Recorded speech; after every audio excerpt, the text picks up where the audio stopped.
Good morning. দেখো মশারির apt থেকেই ভিডিওটা আমি শুরু করলাম। মা তুমি কখন উঠেছো? আমি রাত 1:30 বাজে তখন ঘুম ভেঙেছে আর ঘুমাইনি। হায় রে, আর এখন 2:40 পার হতে চললো। হ্যাঁ, 1 ঘন্টারও বেশি তুমি উঠেছো। হ্যাঁ, টুকটাক করে কাজ সারছো। কাজ সারছি, এটা ওটা বের করছি। তা আমরা তো বেড়াতে যাচ্ছি, তো সেই কারণেই আমার এখানে আসা আর এত তাড়াতাড়ি করে ঘুম থেকে ওঠা। এখন বাসন ধোবো। এ দেখো আমি তৈরি হয়ে গেছি, আমার মাও রেডি হয়ে গেছে। এখন মা চা বানাচ্ছে। আমি এখন রেডি হতে পারিনি না, মা এখনো পুরোপুরি রেডি হতে পারেনি। আর ঘড়িতে বাজে 3:30, আমরা 3:45-র মধ্যে বেরিয়ে যাবো। 4:20-তে গাড়ি, তাই তো? আমরা স্টেশনেতে হেঁটেই যাবো তো মা? হ্যাঁ হ্যাঁ, সকালবেলায় চলে যাবো। সকালবেলা এখন কতটা রাত, এখন রাত আছে, সকাল কোথায়? এই যে আমার মা চায়ে ম্যাজিক মশলা দেবে। এই যে বন্ধুরা, মায়ের পাল্লায় পরে ফার্স্ট টাইম, নাহলে বেরোনো যাবে না। রুমাল দিয়ে কান মাথা সব ঢেকে নিয়েছি, মাও ঢাকছে। আমি দেখেছি একজনা কমেন্ট করেছে রুমালটা কিনো মাথার। রুমাল কিন্তু আছে, সেম জিনিস আলমারিতে রয়েছে, মা দিয়েছিল বছর 3 আগে। পরা হয় না, এটাই যা। আর আজকে যেহেতু কাশিটাও হচ্ছে, আর কাশি না হলেও এই ঠান্ডার মধ্যে এইভাবে আমাকে বের করতো। আসলে তা না, একটু ভয়টাই পাই তো, বললে অমান্য করতে পারি না কোনো কথা। আর ওখানে ধরে স্বাধীন মতো চলি। হ্যাঁ, ওইটাই হচ্ছে ব্যাপার। তো চা হয়ে গেছে। হ্যাঁ, এটা 2টো গিফট দিয়েছি আমি, আবার একটাই ঠিক আছে। একটাই ঠিক আছে। হ্যাঁ হয়েছে। হ্যাঁ, চাটা দাও। আমার টাইম হয়ে যাচ্ছে 40 বাজে আর 5 মিনিট। তারপরে হেঁটে কতটা যেতে হবে। এখন তো ভেউদের রাজত্ব রাস্তায়। হ্যাঁ, কথা বলে বলে থামাতে হবে। হ্যাঁ, আধার কার্ডের ছবিগুলো দেখাবো। হ্যাঁ, বলবো আমরা এখানকার, তোরা আমাদের দিকে চেঁচাস না। কুয়াশা আছে আজকে কিন্তু ভালোই, আমরা খালি চোখে যেটা বুঝতে পারছি। কালকে মেঘলা ছিল না, হ্যাঁ, তাই আজকে কুয়াশা রয়েছে। দূর থেকে একটা ট্রেনের আওয়াজ পাচ্ছি, কোনো ট্রেন পাস হবে, বুঝতে পেরেছো?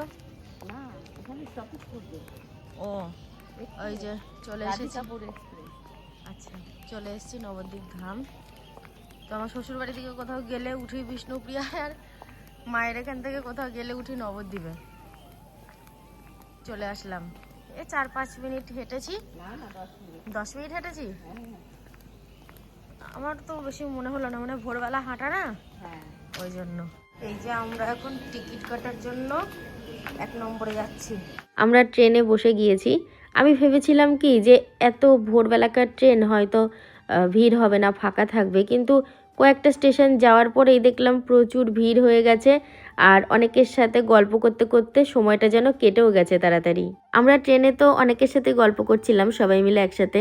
তো এই দেখো, এই দিদিও ছিল তার সাথে। খুব ভালো লাগছিল, আর খুব ভালো মনের মানুষ। অনেকক্ষণ গল্প করলাম এই দিদির সাথে। এখন আমরা যাচ্ছি টিকিট কাউন্টারে, ব্যান্ডেল স্টেশনে। তো এবার একটু একটু করে আকাশ পরিষ্কার হচ্ছে, দিনের আলো মনে হচ্ছে ফুটছে। মাগো, দেখবা তো ব্ল্যাক ডায়মন্ডের আগে যদি কোনো এক্সপ্রেস থেকে থাকে ভালো করে জেনে নিবা, দিয়ে টিকিট কাটবা। কারণ এখনো তো 6টা বাজেনি। মা তো আমাকে দুর্গাপুরে নিয়ে আসলে, এবার বাকিটা চিনিয়ে নিয়ে যাওয়ার দায়িত্বও কিন্তু আমার মায়েরই। বুঝতে পারছো তো? আসলে অনেক বছর পর আসলো তো। আমরা কিন্তু যখন আমি ছোট ছিলাম এখানেই থাকা হতো, তাই তো মা? হ্যাঁ, একদম ছোট জন্ম এখানেই হয়েছে। না, আমার জন্মটা ওখানে হয়েছে, কিন্তু হাসপাতালে হয়েছে যদিও। এখানে 10 মাস বয়স পর্যন্ত ও ছিল এই বাড়িতে। এখানে আমাদের নিজস্ব কোনো পৈতৃক ভিটে ছিল না। আমি বাবার মুখে যেটা শুনেছি, 99 বছরের একটা জায়গা এগ্রিমেন্ট করা ছিল, সেই জন্য থাকতো। অনেকটা সময় পার হয়ে গেছে, আমার মা না চিনতে পারছে না। এই দোকান ও দোকান, অনেক দোকানেই জিজ্ঞাসা করছে, কিন্তু কোন রাস্তা। এতটা রাস্তা এসছি বন্ধুরা, যদি মানে পৌঁছাতে না পারি বাড়িতেও বকবে, আবার আফসোসেরও শেষ থাকবে না। আবার নিজেদের একটা শরীরের পরিশ্রম আছে, সেই রাত দুপুরে ঘুম কামাই করেছি, খুব কষ্ট। ও মা, কিছু চেনা চেনা ঠেকছে তোমার? হ্যাঁ, ওই গাছগুলো দেখে আমি চিনতে পারছি যে এই আশেপাশেই হবে।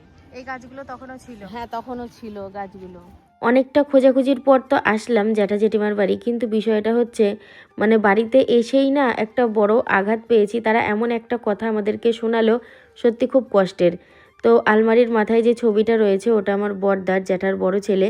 তো ওই দাদা আমাদের সবাইকে ছেড়ে চলে গেছে আজ থেকে 6 বছর আগে। অসময়েই ছেড়ে গেছে। কারণ তোমরা ফটোটা দেখে বুঝতে পারছো এই মানুষটার তেমন একটা বয়স হয়নি। আর ওইখানে যে পায়ের ছাপ দেখা যাচ্ছে ওটা আমার জ্যাঠামশাইয়ের পায়ের ছাপ, যখন মারা গিয়েছিলেন আজ থেকে 33 বছর আগে। এই যে আমার জ্যাঠা। আচ্ছা, আমার বড়দার মুখ ওই ঘরে দেখলাম, আর এই জ্যাঠার মুখ পুরো একরকম, তাই না? মানে বড়দা যেই বয়সে চলে গেছে, মনে হচ্ছে জ্যাঠাও তার থেকে হয়তো 2-5 বছর বেশি ওই সময় গেছে। আর পাশের জনকে আমি চিনতে পারছি না। হ্যাঁ, ওটা আমি চিনতে পারছি না, কিন্তু ওই পাশেরটা ওই যে গোপ রয়েছে, এই যে এইটা হচ্ছে আমার জ্যাঠা, আমার বাবার দাদা। বাবার থেকে বয়সে অনেকই বড়, বহু বছর আগে মারা গেছে।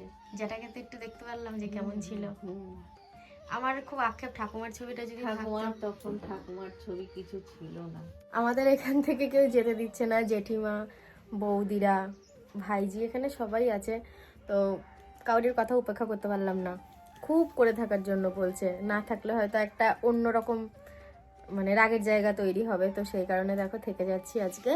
তো আমি চেঞ্জ করে নিয়েছি, বৌদি একটা নাইটি দিল, আর আমার মাও একটা আলাদা শাড়ি পরে নিচ্ছে।